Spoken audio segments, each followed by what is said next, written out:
Queridos amigos, estamos de vuelta. Mil disculpas que se haya cortado la transmisión. Hay algunos problemas del internet, la conexión está un poquito inestable, pero ya estamos de nuevo acá ya presentes con el doctor Claudio Villarruel. Así que empezamos con la ponencia, querido doctor. Ok. Se están viendo mis diapositivas, ¿verdad? Sí, lo estamos viendo, doctor. Bueno, mucho se ha hablado sobre la vacuna estos días y hay que ponderar el gran esfuerzo mundial y tecnológico que se está haciendo para desarrollar la vacuna en tiempo récord. Yo creo que esto va a pasar a la historia y hay que ponderar también si estamos viendo una luz al final del túnel, probablemente es esta, ¿no? Y si vamos a volver a la normalidad, entre comillas, que habíamos conocido, va a ser gracias a la vacuna. Entonces, si pasamos esta pandemia, yo creo que necesitamos tener un cambio de mentalidad a nivel mundial y repensar sobre lo que realmente es importante y cambiar nuestra vida, ¿no? Entonces, esta charla la he titulado Carrera de las vacunas contra la pandemia. Como anécdota y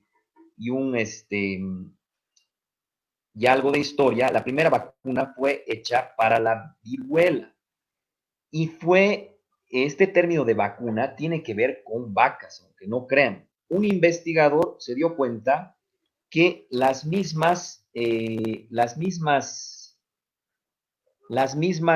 lesiones en piel fueron, o similares lesiones en piel, se veían en las ubres de las vacas.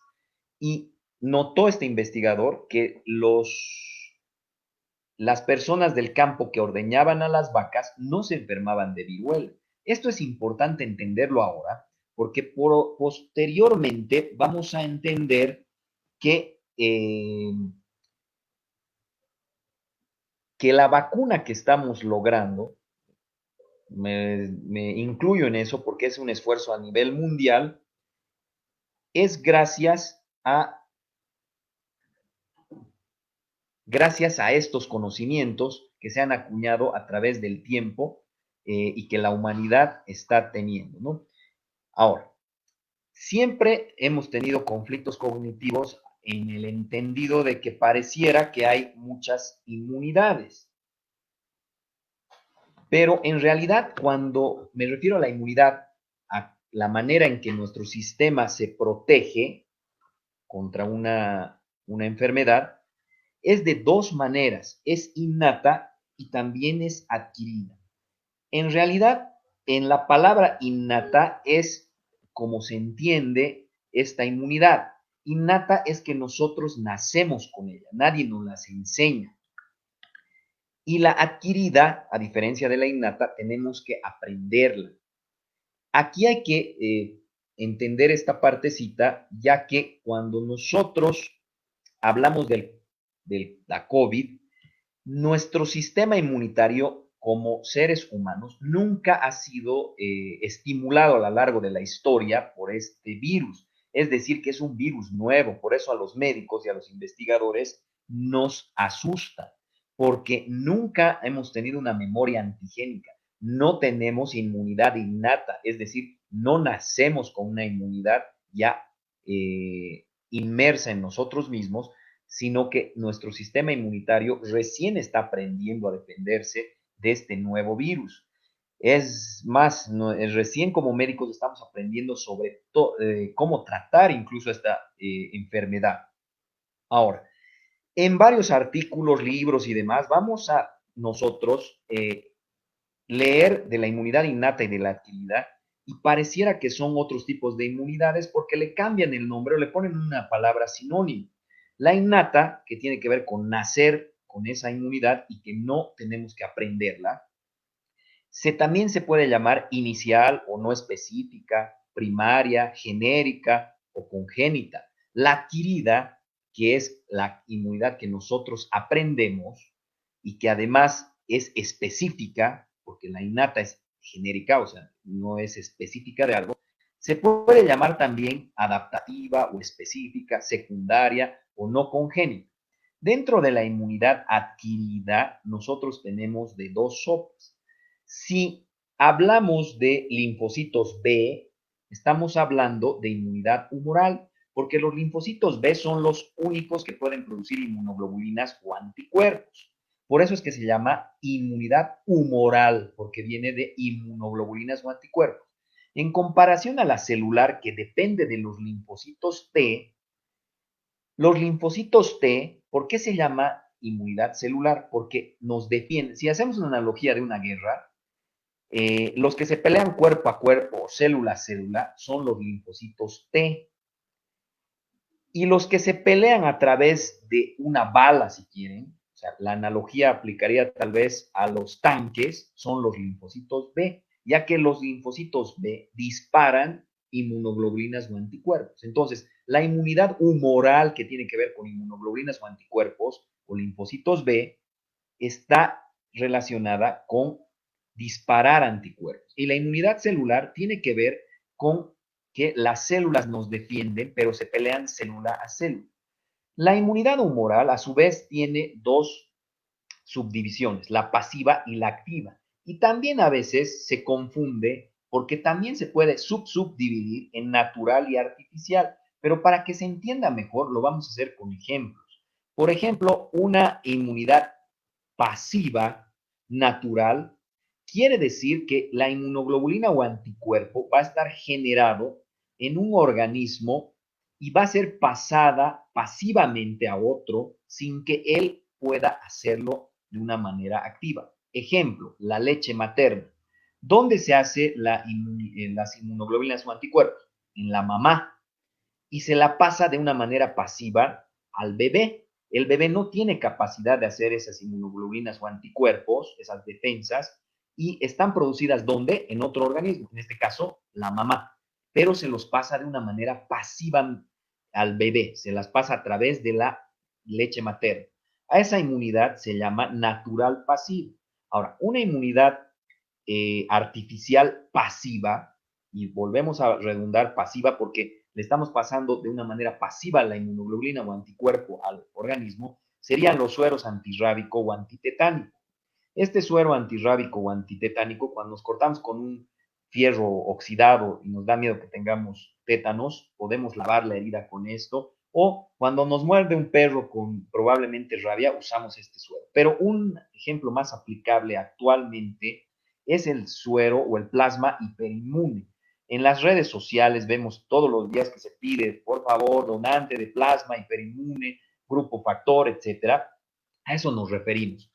Es decir, que pedimos a alguien que ya tuvo la enfermedad de coronavirus y que su sistema inmunitario ya produce inmunoglobulinas o anticuerpos, pero los vamos a usar para pasarle de una manera pasiva al paciente, pero de una manera artificial. ¿Por qué les digo que es una manera artificial? Porque el donador tiene que ir a sacarse sangre, una máquina de plasmaféresis, recuperamos el plasma y luego lo conectamos al paciente por vía intravenosa para pasarle de una manera pasivamente esos anticuerpos preformados, pero es artificial. Cuando nos enfermamos de una gripe o en el caso del coronavirus de una manera natural nos enfermamos, nuestro sistema inmunitario aprende a formar inmunoglobulinas o anticuerpos de una manera activa, es decir, que nuestro propio sistema inmunitario produce inmunoglobulinas o anticuerpos de una manera activa. A eso se llama inmunidad activa natural. Pero, ¿cómo hacer que nuestro sistema inmunitario produzca inmunoglobulinas o anticuerpos sin pasar por la enfermedad? Eso es lo que nos ataña hoy, una vacuna. La vacuna en realidad es una forma de inmunidad adquirida, es decir, que aprende el sistema inmunitario, pero es del tipo humoral, también es celular, pero después vamos a tocar ese tema.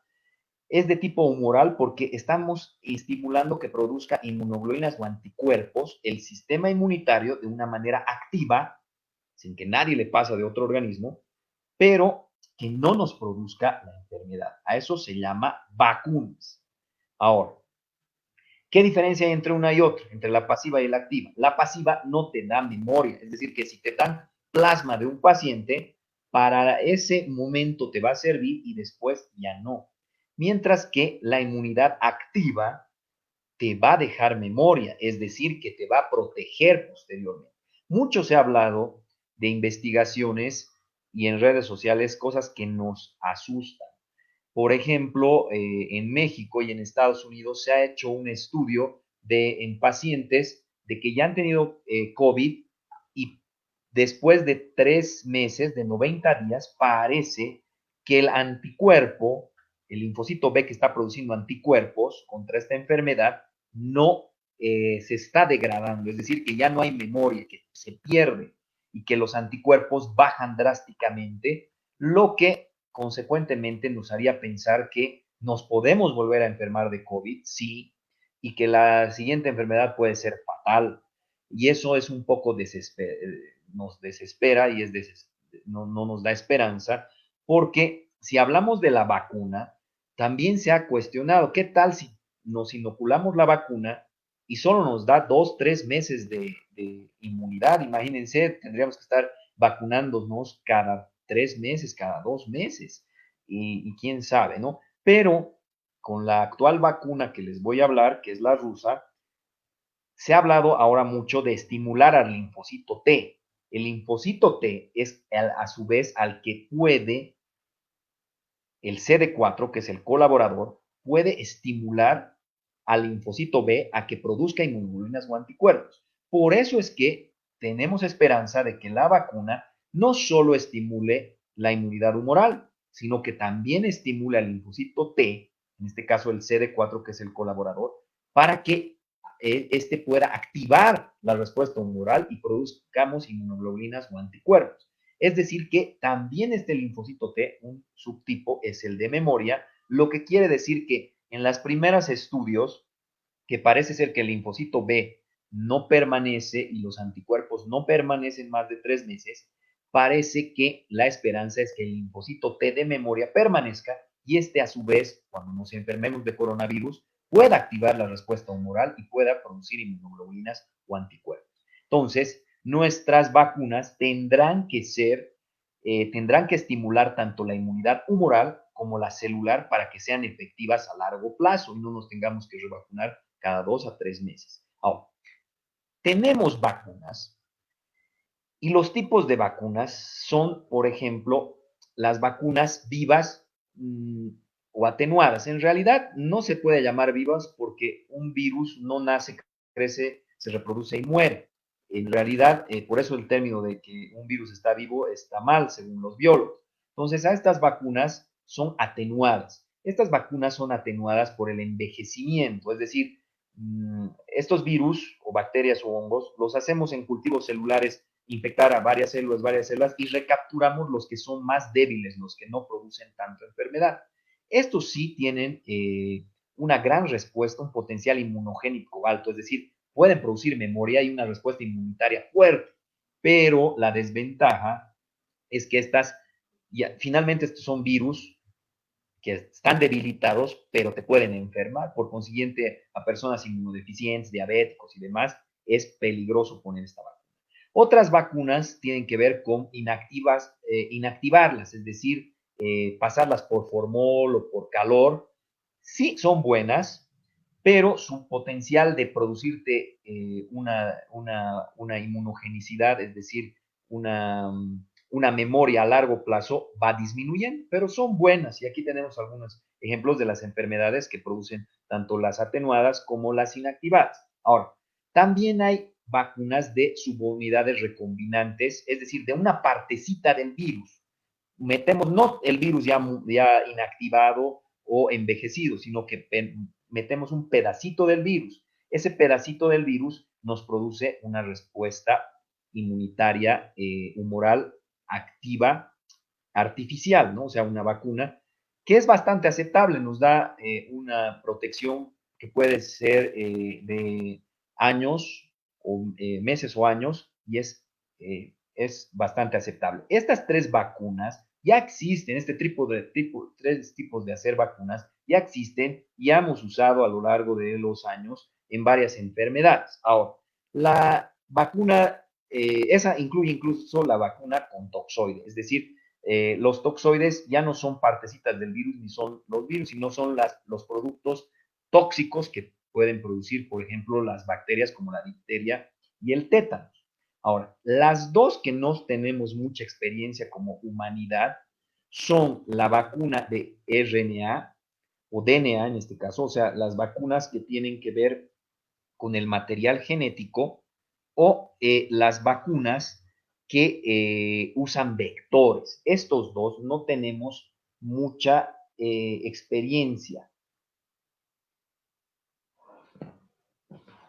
ya que son nuevas. Ahora, una de las que tenemos un poco de experiencia es la que tiene que ver con vectores, ya que el 2016 se ha logrado una vacuna contra el ébola. ¿Qué quiere decir vector? Quiere decir que agarramos un virus que no nos produce enfermedad o no nos produce una enfermedad letal y a ese virus le quitamos información genética y le ponemos la información genética que nosotros querramos. Por eso, un vector lleva información genética. Entonces, en realidad,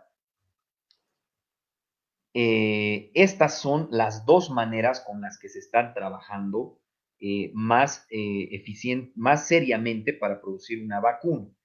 De DNA y RNA solo hay investigación. Aquí hay investigación para el VIH, la malaria, y en realidad son de DNA, ni siquiera de RNA, porque las que ahorita están tratando de producir para el COVID o la COVID es de RNA. Las que sí tenemos algo de experiencia son las que les digo, los vectores, ¿no? Que se ha logrado una vacuna contra el ébola. Ahora, para que una vacuna supere las etapas o sea, las etapas y las fases, para que sea aplicada con seguridad a nuestra población, tiene que pasar por 5 o 6 etapas. La primera etapa tiene que ver con explorar qué cosas de ese virus, bacteria, en este caso del virus, nos va a poder producir una respuesta de anticuerpos, es decir, que nos pueda producir esa inmunidad humoral. Se evalúa qué parte del virus podría ser. Después de que evaluamos la parte del virus que podría ser, se la inyecta a animales de experimentación, primero animales, y vemos si esos animales producen anticuerpos contra este virus. Una vez que checamos que los animales pueden producir anticuerpos contra este virus, recién se pasa a la tercera fase con humanos, y a la tercera etapa, perdón. Y en esta tercera etapa hay 3 fases. Fase 1, fase 2, fase 3, y es en función al número de participantes, al número de voluntarios al que le estamos inyectando esta nueva vacuna. Por ejemplo, en fase 1 son de 10 a 100 individuos, en fase 2 ya son de 3,000 a 10,000 individuos, y en fase 3 ya son de 3,000 a 40,000 individuos. Entonces, gracias a Dios ha habido muchos voluntarios, hay países como Argentina, como Chile, Brasil, que sí hay muchos voluntarios donde se ha agilizado estas 3 etapas y ya están terminando la etapa 3, es decir, que ya están inoculando a más de 10,000 o 40,000 participantes. Una vez que se pasan esas 3 etapas o 3 fases, se pasa a la etapa 4, que es revisar qué ha pasado con estos voluntarios, si realmente hay anticuerpos, si realmente funciona la vacuna, si no es tóxica, si no tiene efectos muy graves colaterales. Todo eso es la etapa 4, que es la revisión de toda esta información, para posteriormente pasar a la etapa 5, que es la fabricación en masa, es decir, hacer un montón de vacunas. En este caso, como es pandemia, y realmente es una verdadera pandemia que afecta a todo el mundo, la preocupación también es, aunque tengamos una vacuna, tendremos la capacidad de producir en masa tan rápidamente para todo el mundo. Y no solo estamos hablando de la vacuna en sí, sino que también insumos, hasta las agujas se nos van a acabar en esta pandemia. Entonces, en esta parte es un poco complicado. La fase 6 es ya evaluar posteriormente, siempre una vacuna se va checando a lo largo del tiempo, no solo para hasta que las vacunamos. a las personas, a los pacientes, sino que ya las vamos checando. Ahora, si nosotros vemos cuánto tiempo va sumando todas estas fases, podríamos sumar, si nos tardamos si el mayor tiempo estimado, en la etapa 1, 4 años, en la etapa 2, 2 más 2 años, en la etapa 3 más 8 años, en la etapa 4, 1.5 años, en la etapa 5, 2 años. Sumado, podríamos llegar a decir que una vacuna, en el peor de los casos, nos tardaría hasta 17, más de 17 años. Y en el mejor de los casos, cuando reducimos el tiempo, podría ser más de 10 años. Entonces, imagínense entre 10 a 17 años. Ahorita el mundo no puede tolerar esto, no podemos esperar 17 años para que haya una vacuna contra la COVID. Entonces, lo que se ha hecho es tratar de disminuir los tiempos de una manera récord, y yo creo que muy ponderable para la humanidad. Es decir, que la etapa 1 y 2, que es entre 6 años, 4 más 12, y aquí entre 3 años, entre 3 a 6 años, se la ha realizado en 4 meses. La etapa 3 y 4, o en otros 4 meses. Y las etapas sucesivas, 0 meses. ¿Por qué? No se asusten, no es que nos estamos saltando etapas, sino que, por ejemplo, la vacuna rusa, que para la etapa de revisión de la información, en la legislación, digamos, de todos los países, primero tienen que revisarse lo que pasó con los 40,000 sujetos de estudio, y después les dan luz verde para seguir con la siguiente etapa, vale decir, con la etapa 4. Pero en la legislación rusa es al revés. Para pasar a la etapa 4, necesitas ya patentar la vacuna, es decir, ya dar todo eso para que se revise. Ahora, simultáneamente se está haciendo la etapa 5, la etapa de fabricación. O sea, ya es tan grave esta pandemia que le estamos apostando mucho a que sí o sí van a tener que funcionar esas vacunas. Por eso es que, aunque ya todavía no se han dado los permisos ni las luces verdes, lo que está pasando es que ya varios laboratorios están produciendo esto en masa, aunque todavía las otras etapas no se han cumplido.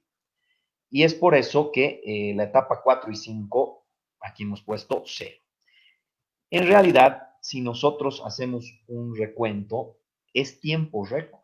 La vacuna probablemente va a estar entre 8 a 12 meses, y eso realmente es de ponderar a la humanidad. Y como les decía al principio de la charla, tiene que cambiar de paradigma nuestro mundo, nuestro cerebro, nuestra manera de ver la vida, y invertir más en nuestra salud, invertir más en nuestra investigación, porque los verdaderos héroes ahora son los investigadores y los médicos, si se fijan, ¿no? Y curiosamente es donde menos se está invirtiendo a nivel mundial. Entonces, ya hablando de la vacuna contra la COVID, tenemos 90 grupos que están intentando ganar la carrera. De esos 90 grupos se está trabajando en 3 tipos o maneras de hacer vacunas. Pero de esos no teníamos nada de literatura ni de publicaciones hasta hace unos días, sino que la vacuna rusa, nos ha sorprendido. Y con eso no queremos decir ni crear polémica de que es buena o mala, no importa cuál sea. Yo creo que a esta altura no estamos para crear polémicas ni teorías conspiradoras ni nada. Con que hay una vacuna y nos saque de esta pandemia, yo me doy por satisfecho. Entonces, los 90 grupos están trabajando en 3 tipos o maneras de generar vacunas. 8 grupos están trabajando con el virus atenuado, el virus envejecido. 48 grupos están trabajando con agarrar una partecita del virus para crear la vacuna. Y 27 grupos están trabajando con vacunas recombinantes. Dentro de la recombinante estamos hablando de agarrar un virus diferente al coronavirus, a la COVID, y quitarle su información genética y poner la información genética del coronavirus, pero que nos conviene, en este caso, de la síntesis de la proteína de la cápside, la proteína S, que es la espícula. La proteína S es sumamente importante porque es la que abre la puerta a todo la infección para nuestras células, es decir, el tracto respiratorio es por ahí, por donde entra. Entonces, dentro de la partecita del virus, están trabajando 20 grupos en inyectar RNA mensajero para replicar, como les digo, la proteína S, que es la de la cápside y es la que nos interesa porque es la que abre la puerta al virus para infectar a nuestras células. 28 grupos solo están inoculando solo la proteína S en realidad o la cápside. O sea, ya no están metiendo un código genético para que nuestra célula produzca la proteína, sino que directamente la proteína la están metiendo, ¿no? Entonces esa podría sonar a que es más segura, pero sin embargo produce un potencial inmunogénico menor. Entonces, aquí si comparamos, el virus atenuado sí tiene una gran potencial inmunogénico, es decir, que produciría una inmunidad a largo plazo, ¿no? Pero tiene peligro para los inmunodeficientes. También estos que son pasados por calor o formol son peligrosos para los inmunodeficientes, aunque producen una gran respuesta inmunitaria, son peligrosos porque siguen siendo virus atenuados. Ahora, en comparación a los de RNA, no producen tanta respuesta antigénica, es decir, que no producirían memoria a mucho plazo, ¿no? Entonces el potencial inmunogénico es menor.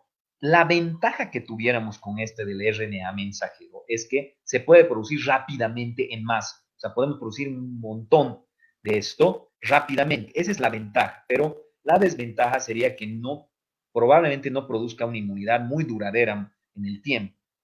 Ahora, cuando hablamos de inocular la proteína S o la cápside, hablamos de que el potencial inmunogénico es aún menor todavía. O sea, que estas tal vez no sean las ideales, ¿no? Porque esta, para darle más potencia, si vale el término, sea una otra proteína, pero el riesgo es que la inmunidad no sea hacia la proteína S, en este caso, sino a la proteína que le unimos sintéticamente. Por consiguiente, estas no tienen una inmunidad muy prolongada y de entender, vamos a hablar de que las que han llegado a ser nuestros caballos, digamos, de apostar a los caballos, los 4 caballos o 5 caballos que estamos apostando, en realidad son las de RNA, que son seguras porque no te producen la enfermedad y pueden producir masivamente, y las que están usando un vector, ya que en ese vector le podemos pasar una información genética y tiene un potencial inmunogénico que todavía está para determinar. Ahora, la vacuna que tanto se ha hablado estos días es la vacuna rusa, que el laboratorio es Gamaleya, y en realidad se basa en agarrar un virus, vaciarlo, si vale el término, ponerle una información genética, en este caso un RNA mensajero que va a sintetizar la proteína S, y esta se la va a inocular a una célula. Esa célula va a empezar a producir estas proteínas S, y esta proteína S nuestro sistema inmunitario lo va a reconocer como un antígeno y vamos a hacer inmunoglobulinas o anticuerpos contra esta proteína S. Solo que el potencial inmunogénico es poquito, es decir, que probablemente no va a durar mucho. Por eso es lo interesante de esta, porque según estas publicaciones, Rusia, el laboratorio Gamaleya, dice que va a tener que haber una segunda dosis a los 21 días y que están usando 2 tipos de virus, 2 adenovirus como vector para llevar el 26, el adenovirus denominado 26 y el adenovirus 5. No dice mucho porque está muy, no sé, no hay muchas publicaciones, pero yo me imagino con todo lo que he leído que esta segunda inoculación a los 21 días nos va a garantizar no solo la inmunidad humoral, no solo entrenar a los linfocitos B, sino que nos va a entrenar a los linfocitos T, que como anteriormente, en las anteriores diapositivas, ese linfocito T va a poder estimular al linfocito B para que produzca inmunoglobulinas o anticuerpos. Y lo que está diciendo este laboratorio ruso es que probablemente esta vacuna va a tener una eficacia o va a prolongar la inmunidad 2 años. Y eso sí, estaríamos hablando seriamente de una vacuna eficaz que nos quite esta pandemia. Entonces, curiosamente, esta vacuna se llama Sputnik y ese fue el primer satélite que mandó Rusia al espacio y le ganó a Estados Unidos. Ahorita sí, geopolíticamente se está manejando esto como que quién gana, quién pierde, pero en realidad yo he puesto esto de la carrera, pero en realidad no creo que sea una carrera como tal, o sea, todos son ganadores en realidad. Si llegan a la meta, el primero que llega o el segundo, no hay problema, pero estamos con una esperanza al final del túnel porque los laboratorios que están llegando al final son estos, primero se hablaba de 4, ahora se habla de 5, porque estamos incluyendo al de Rusia. Tenemos el Oxford, tenemos Moderna, tenemos Sinovac, tenemos Biotech de Pfizer, y el Oxford, que es británico, ya está en ensayos etapa 3 en Brasil. Este va a usar vector. La de Moderna, que es la de Estados Unidos, que está usando RNA mensajero. La de Sinovac, que es la china, que está haciendo pruebas en Brasil también, es un virus inactivado.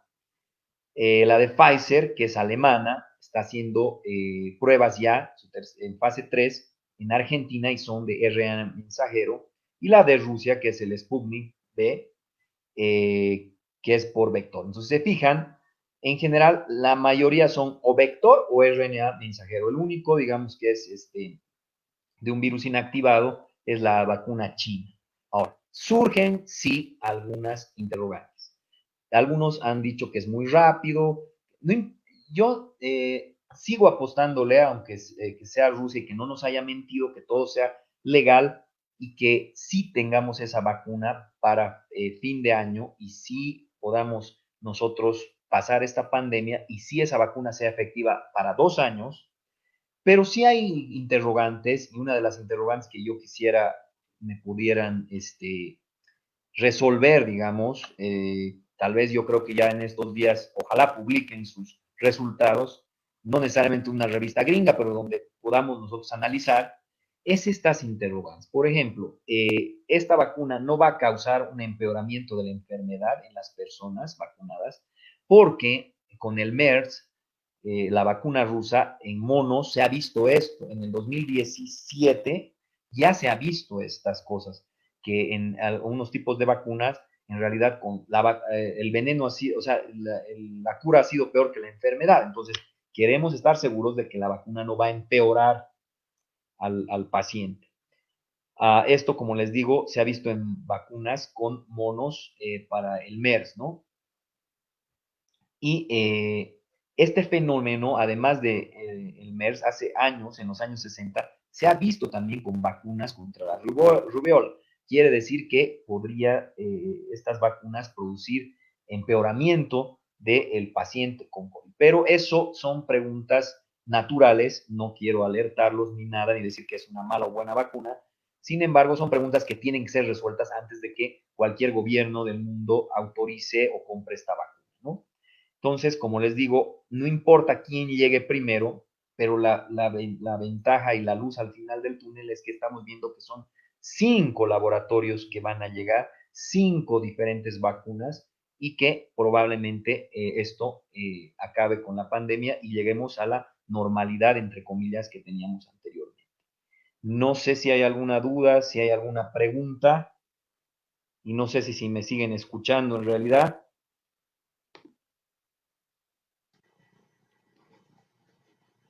Doctor, muchísimas gracias por la ponencia. Realmente espectacular hablar el tema de vacunas, que es muy importante hoy en día. Yo creo que todos están con esa incógnita, ¿no?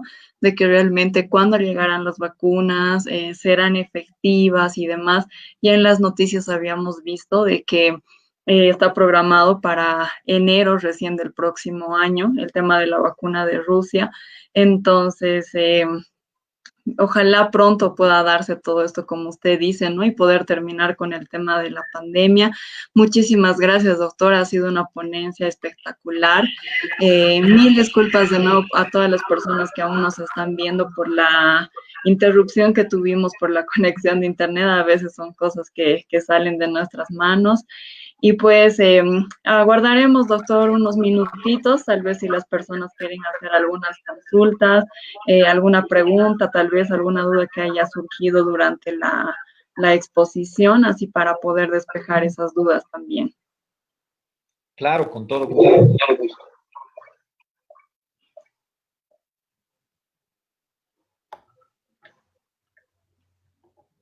Es momento de aprovechar, queridos amigos, de poder explotar, como se dice, toda la experiencia y los conocimientos que tiene el doctor Villarroel, que nos acompaña desde Cochabamba. Él es médico anatomopatólogo, también es docente de la Universidad Mayor de San Simón, de Univalle también. Así que aprovechemos de hacerle las consultas o las dudas que tenemos para que él pueda resolver estas incógnitas. Y pues caso contrario, si no hay ninguna pregunta, es porque todo está claro, ha sido un tema muy interesante, que todos creo que estamos a la espera, ¿no? Del tema de lo que es las vacunas.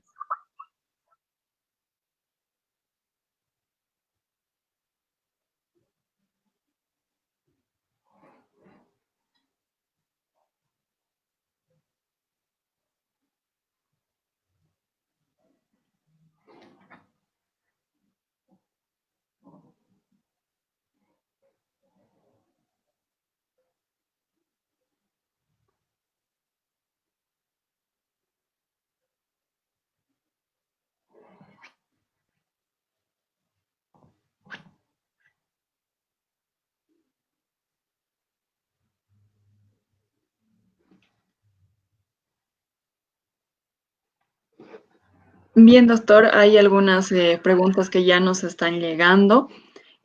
Pamela Ya. Pacar nos pregunta, ¿se ha visto en los ensayos que se están dando de la vacuna efectos secundarios? ¿Cuáles?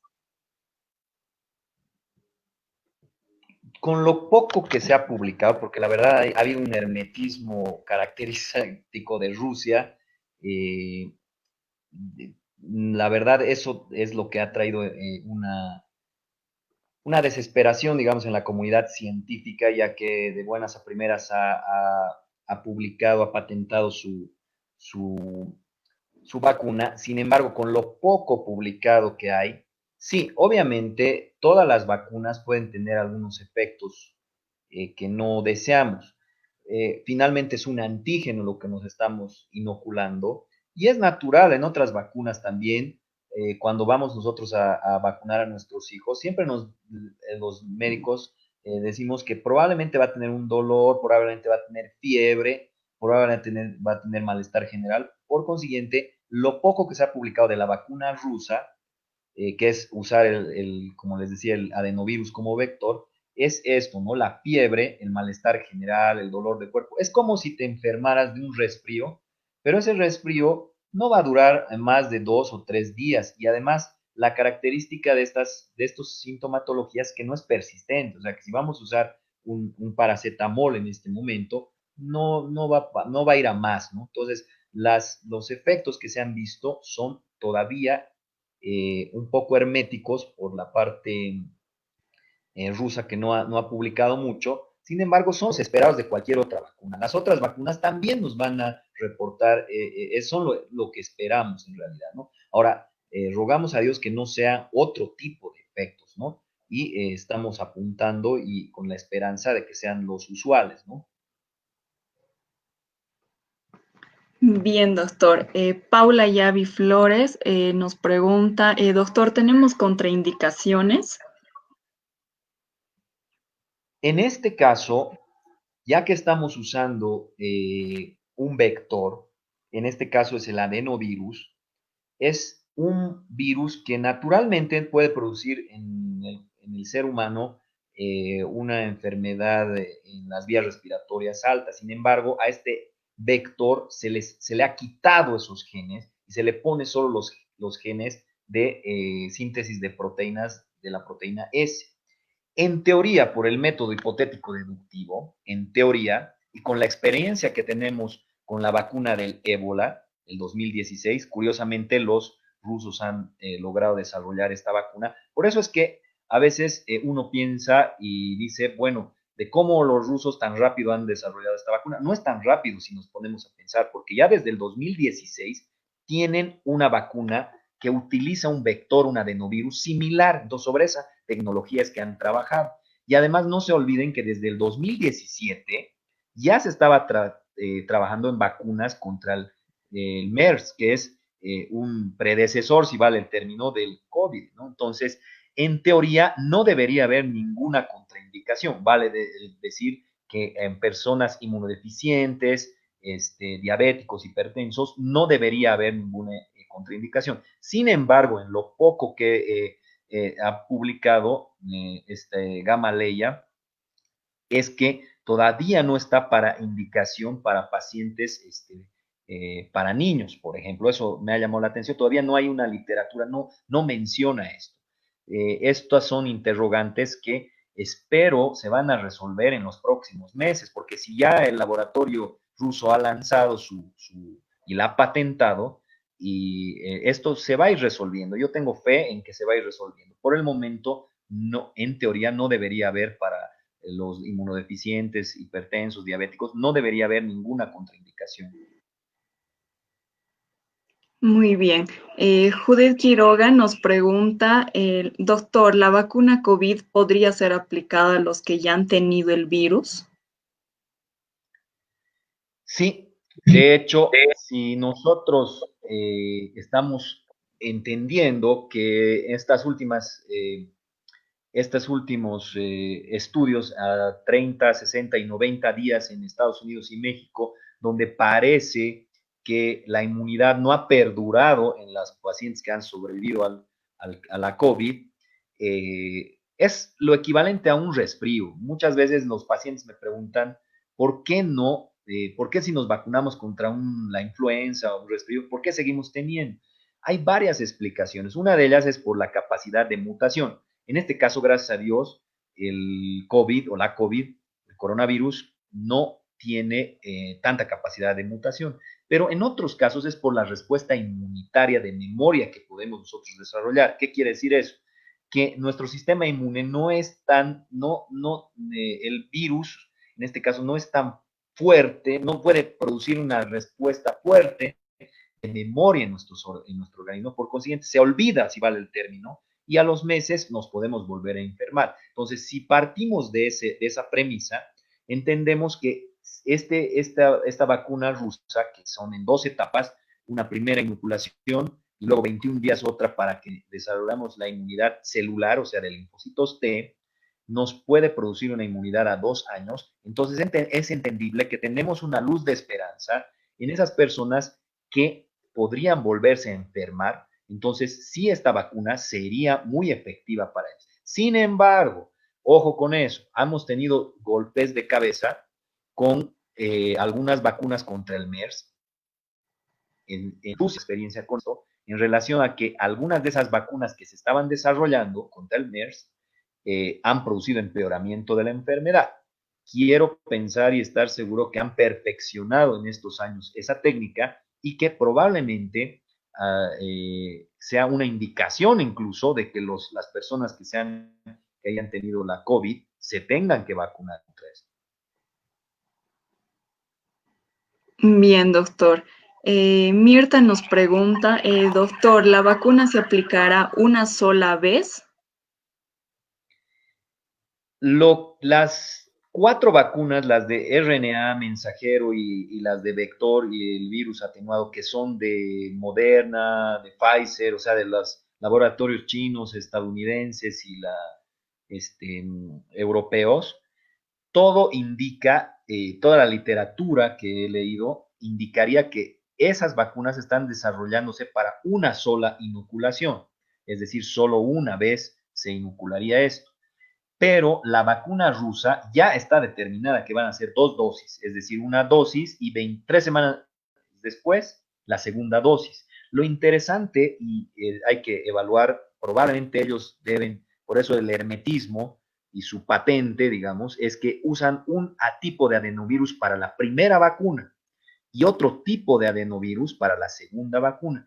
Eso tendrá su explicación posteriormente y tal vez es lo resaltable de esto y la investigación que han hecho los rusos, tal vez es una nueva manera de tener vacunas que se van a poder aplicar a otros tipos de enfermedades y probablemente esta sea una nueva etapa para curar ciertas enfermedades que hasta la fecha no podríamos curarlas. Entonces, en resumen, las vacunas estadounidenses, la China y de Europa, sería hasta la fecha, hacen pensar que solo sea una inoculación, pero la rusa es 2. Muy bien, doctor, muchísimas gracias. Creo que es la última pregunta, la última duda que tienen las personas. Le agradezco muchísimo, doctor Villarruel. Gracias por esta excelente ponencia. Espero que no sea la última, ni la primera ni la última vez en que podamos realizar este tipo de actividades para informar a las personas que realmente son temas fundamentales, dudas que van naciendo día tras día y pues con cada noticia, con cada novedad que van dando también los medios de comunicación, uno sabe si es verdad, si va a llegar, no va a llegar, si sirve, no sirve. Entonces creo que es bueno ir actualizando día tras día todos esos temas. Muchísimas gracias, doctor Villarruel. No, gracias a ti y como dices, estamos aquí para servirles en esta pandemia, para a cualquier nivel se les puede ayudar. Ya pueden ver mis redes sociales. Ahorita que el lema es quédate en casa, nosotros como médicos tenemos que ayudar a que se queden en casa porque los pacientes no solo tienen coronavirus, tienen otros tipos de enfermedades que sí estamos intentando no vayan al hospital, pero nosotros como médicos tenemos que contribuir a eso y la manera de contribuir actualmente es a través de las redes sociales y de todo lo que podamos virtualmente, con tal de que el paciente no venga al hospital, tratemos de no colapsar el sistema más de lo que está y además de que no sea un foco de infección. Algunas entrevistas que yo he visto de algunos de mis colegas dicen y se quejan, ¿no? Y dicen, pucha, le creen más a un youtuber o a un influencer que a un médico. Pero nosotros nos tenemos que adaptar. Es decir, ¿por qué no puede ser un médico ahora un youtuber o un influencer? O sea, debe de serlo, porque encima tiene la ventaja de tener los conocimientos científicos. Entonces, a mí me parece, yo no lo tomaba muy en serio, pero gracias a Dios, hace una semana hemos llegado a los 10,000 seguidores y me ha servido esta herramienta muy, muy bien para interactuar con los pacientes y resolver muchas dudas y hasta tratar pacientes de una manera virtual. Entonces, yo creo que esta experiencia que tenemos a través de las redes sociales y de manera virtual tiene que perdurar y además tenemos que adaptarnos nosotros como médicos a utilizarla como una herramienta natural y del diario. Muchísimas gracias, doctor. Igual Paula Yavi Flores nos escribe y nos dice, excelente, gracias por la información. Entonces estoy segura que estamos llegando a muchas personas con esta información. Realmente es necesario, es menester saber todas estas cosas para poder prevenir y, como dice, para evitar que siga colapsando los hospitales, ya que en toda Bolivia estamos en esta situación. Entonces son momentos difíciles que estamos atravesando y que también pues a veces es difícil ir al hospital y que no puedan atenderte o que ya tu familiar esté, digamos, en ese estado donde tú requieres una atención pronta y lamentablemente no se pueda dar, ¿no? Entonces, muchísimas gracias, doctor. Felicidades por la ponencia. Muchas gracias por aceptar la invitación. Pues le mando un abrazo hasta Cochabamba, a cuidarnos, esperar a que pronto pase todo esto y pues saludos también. Muchas gracias. Muchas gracias.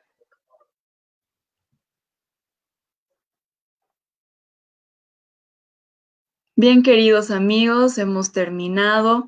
Muchísimas gracias por conectarse, muchísimas gracias por esperar los minutitos que hemos tenido los problemas de conexión. Les esperamos el próximo sábado. Vamos a tener un invitado muy especial desde México. Vamos a hablar el tema sobre diabetes y en tiempo de coronavirus, así que todas las personas que tengan algún familiar en casa que tengan diabetes o algunos amigos que conozcan, entonces por favor vayan difundiéndolo, el post, vayan difundiéndolo la información para que puedan preguntar, para que puedan despejar sus dudas y así pues podamos seguir evitando que se propague todo esto. Muchas gracias por conectarse, un abrazo hasta sus casitas, cuídense muchísimo. Ya lo dijo el doctor, el lema es no salgas de casa, quédense en casa si no es necesario salir y conmigo será hasta el próximo sábado. Muchísimas gracias.